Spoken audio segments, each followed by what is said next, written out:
আজ করে দেখাবো মশলা চিকেন। আজকে মশলা চিকেন করতে আমার চিকেন তো লাগছেই, সেই সঙ্গে যা যা উপকরণ লাগছে তোমাদের দেখিয়ে দিচ্ছি। এখানে ফোড়নো নিয়েছি তেজপাতা, শুকনো লঙ্কা, দারচিনি। আর এই রান্নাটা সর্ষের তেলে হবে। আমি ফোড়ন দিয়ে দিলাম। মশলা চিকেন করতে এই পেঁয়াজটা একটু বেশি লাগবে। এখানে আমি চিকেনটাকে একটু ভিনিগার, লবণ, হলুদ আর একটু সামান্য কাশ্মীরি লঙ্কার গুঁড়ো দিয়ে মাখিয়ে রেখেছিলাম। এবার এটাকে আমি দিয়ে দেবো, পেঁয়াজটা দিয়ে দেবো। এটা গরম হয়ে গেলেই পেঁয়াজ দিয়ে দেবো। এটা একটু লাল লাল করে ভেজে নিয়ে পেঁয়াজটা দিয়ে দেবো।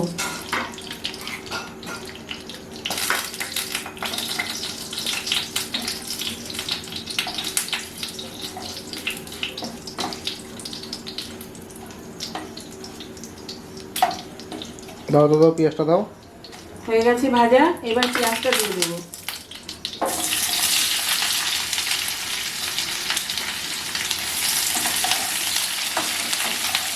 পেঁয়াজটা একদম ঠিক এরকম বাদামি করে ভাজা হবে।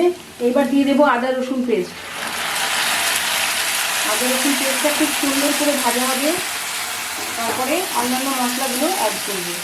আদা রসুনটা বেশ সুন্দর করে ভাজা হয়ে গেছে, তেল বেরিয়ে গেছে।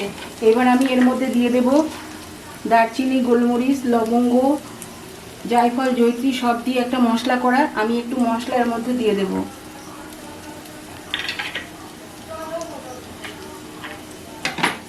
দিয়ে দেব কিছুটা চিনি।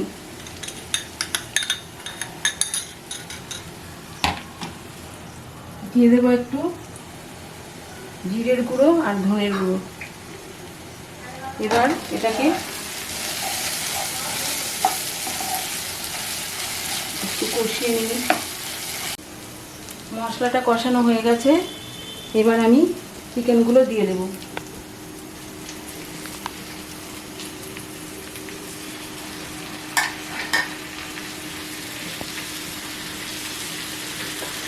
এবার এটাকে ভালো করে কষিয়ে নিই।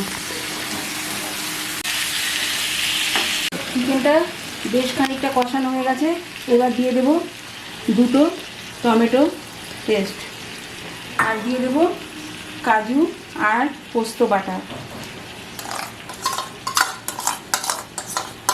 এবার এটাকে কষাতে হবে। ফিরে আসছি একটু পরে। কসুরি মেথি আর একটু দিয়ে দিলাম আমার হাতে করা ভাজা মশলা।